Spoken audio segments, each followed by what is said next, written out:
Welcome to today's Business Report.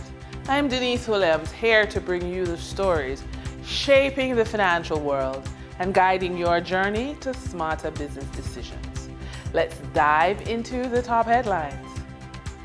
In respect to the demand for eggs, Vice President of the High Pro Division of the Jamaica Broilers Group, Colonel Jamie Ogilvie, says replacement stock has already been secured, allowing production levels to bounce back in time for the holiday rush when demand for poultry products traditionally peaks.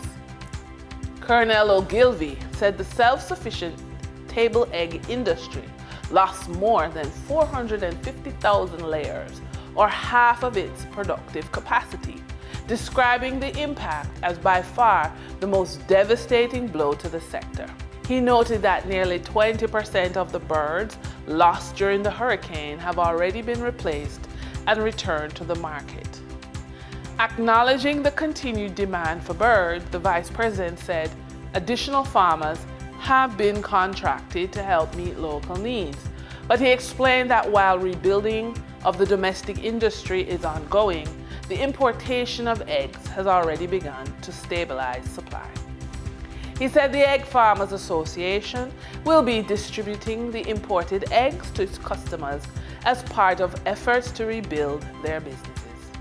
The Bank of Jamaica, BOJ, is reporting net profits of $23 billion for the year to date, November 26.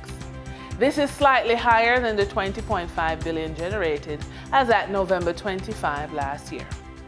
This was due to an increase in its foreign assets to $985 billion this year, mainly because its foreign bonds and long-term securities climbed to $56 billion from $54 billion last year.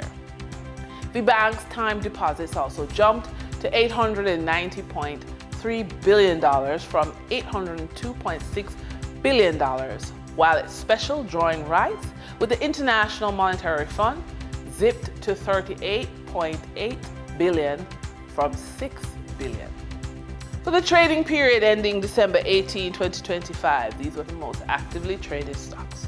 Kintyre Holdings Jamaica Limited with 4,094,439 units, representing 19.03% of market sales volume.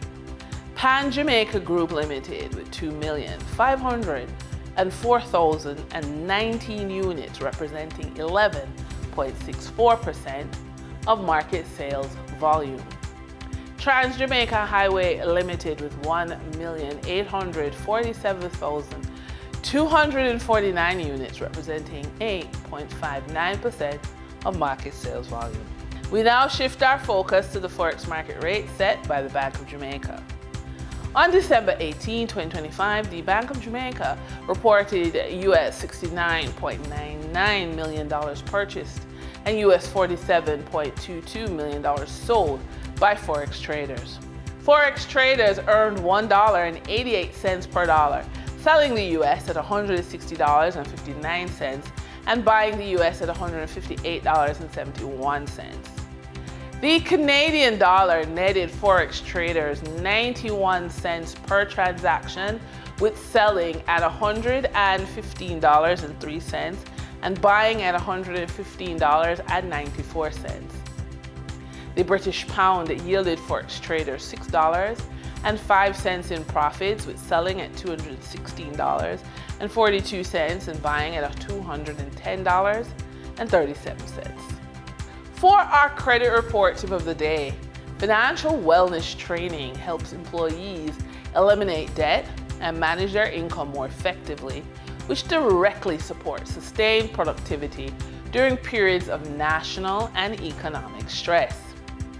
When workers understand how to reduce high-interest debt, stabilize cash flow, and plan for expenses, they are less distracted, more focused, and better able to perform under pressure.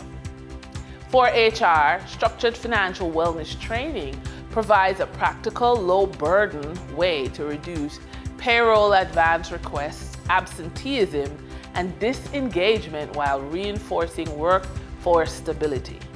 By tracking indicators such as focus, attendance, and retention Over 60 to 90 days, HR can show that helping employees gain control of their finances is a measurable strategy for keeping productivity high when organizations need it most. And that wraps up today's business report. I'm Denise Williams, reminding you that every financial decision is a step toward your future. Until next time, stay focused, stay informed, and keep striving for success. See you soon.